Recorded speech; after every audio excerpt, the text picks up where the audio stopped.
Hello दोस्तों, स्वागत है आपका अपने चैनल कॉन्टोत्सव पर। एसएससी जीडी एग्ज़ाम के 25 जनवरी सेकंड शिफ्ट का एग्ज़ाम समाप्त हो गया है। तो चलिए देखते हैं सेकंड शिफ्ट में कौन कौन से प्रश्न पूछे गए थे। लेकिन इससे पहले अगर आप हमारे चैनल पर नए हैं तो चैनल को सब्सक्राइब करके बेल आइकन को प्रेस कर लें, क्योंकि यहाँ पर हर डे पर शिफ्ट की एनालिसिस होती है और साथ ही साथ उसके एक्स्ट्रा फैक्ट भी बताए जाते हैं और जनरली आपको क्वेश्चन वहीं से देखने को मिल रहे हैं। तो चलिए वीडियो को शुरू करते हैं। देखिए दोस्तों, पहला प्रश्न पूछा गया था कि 5वीं पंचवर्षीय योजना का उद्देश्य क्या था। दोस्तों देखिए, मैं बार बार आपसे एक ही बात रिक्वेस्ट कर रहा हूँ, रिपीट कर रहा हूँ कि देखिए, पंचवर्षीय योजना से हर शिफ्ट में आपको एक प्रश्न देखने को मिल रहे हैं और इसकी मैंने बहुत ही शानदार वीडियो आपको चैनल पर डाली हुई है। आप वहाँ से एक बार इसे ज़रूर देख लें। अगर पसंद नहीं आए तो आप डिसलाइक भी कीजिएगा, लेकिन एक बार ज़रूर कम से कम देख लें। वहाँ से आपको एक भी क्वेश्चन बाहर देखने को नहीं मिला है। यहाँ देखिए, मैंने आपको फर्स्ट पंचवर्षीय योजना की जो कि 1951 से 56 हेराल्ड डोमर मॉडल, उद्देश्य, सारा चीज़ मैंने आपको यहाँ मेंशन किया हुआ है। तो देखते हैं 5वीं पंचवर्षीय योजना का उद्देश्य क्या था। इसका उद्देश्य था गरीबी उन्मूलन एवं आत्मनिर्भरता। अगर आपसे पूछा जाए कि कब से कब तक वो चला था, तो ये 74 से 78। ये ध्यान रखिएगा, ये योजना मात्र 4 वर्ष चली थी। सबसे कम चलने वाली योजना यही थी। और देखिए, ये जो थी डीपी धर के मॉडल पर आधारित थी। तो ये सारे फैक्ट आपको जरूर ध्यान में रखना है। इसे एक बार आप जरूर देख लीजिएगा। अगले प्रश्न की ओर बढ़ते हैं। देखिए दोस्तों, अगला प्रश्न पूछा गया था कि कोशिका में लवक कहाँ पाया जाता है। तो कोशिका में लवक आपको कोशिका द्रव में पाया जाता है। तो ये आपको ध्यान में रखना है। अगला प्रश्न देखिए आया था कि बीसीसीआई के प्रथम अध्यक्ष कौन थे। तो बीसीसीआई के जो प्रथम अध्यक्ष थे वो थे RE ग्रांट गोवन। वहीं अगर आपसे वर्तमान अध्यक्ष पूछे जाए तो ये रोजर बिन्नी है। ये आपको ध्यान में रखना है, रोजर बिन्नी। ठीक है। अगला प्रश्न देखिए आया था कि एवोगाड्रो नंबर क्या होता है। तो एवोगाड्रो नंबर होता है 6.022 इंटू 10⁻23। इसे आप ऐसे लिख सकते हैं 10⁻23 मोल इनवर्स। अगर आप आने वाले शिफ्टों में अगर आपसे इसका यूनिट पूछा जाए, इसका यूनिट क्या होता है, मोल इनवर्स। ये आपको ध्यान रखना है दोस्तों। देखिए, अगला प्रश्न पूछा गया था कि हरि सेवक समाज की स्थापना किस वर्ष हुई थी। तो हरि सेवक समाज की स्थापना 30 सितंबर 1932 ईस्वी को हुई थी। वहीं अगर आपसे पूछा जाए कि इसके संस्थापक कौन थे, तो इसके संस्थापक महात्मा गांधी थे। ठीक है दोस्तों, ये भी आपको ध्यान में रखना है।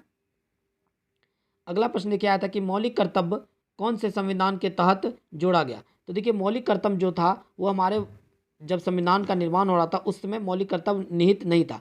बाद में 42वें संविधान संशोधन 1976 के तहत मौलिक कर्तव्य को जोड़ा गया। और मौलिक कर्तव्य कहाँ से लिया गया, तो ये रूस से लिया गया। तो ये फैक्ट भी आपको दोस्तों ध्यान में रखना है। ठीक है। शुरुआती में हमें 10 मौलिक अधिकार प्राप्त थे और अभी एक बढ़ के 11 हो गए। ये सारे फैक्ट भी जरूर आप ध्यान रखिएगा दोस्तों।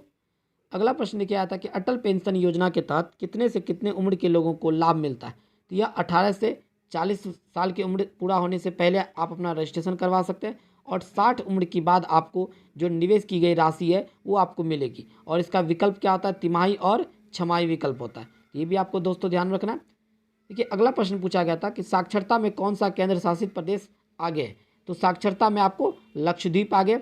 दोस्तों यहाँ से भी देखिए प्रश्न हमेशा पूछे जा रहे हैं, तो कल मैं आपको इससे रिलेटेड भी एक वीडियो चैनल पे अपलोड कर दूंगा, उसे भी एक बार आप जरूर देख लीजिएगा। देखिए, अगला प्रश्न आया था कि आंध्र प्रदेश के वर्तमान में राज्यपाल कौन है। आंध्र प्रदेश के वर्तमान में राज्यपाल विश्वभूषण हरिचंदन है।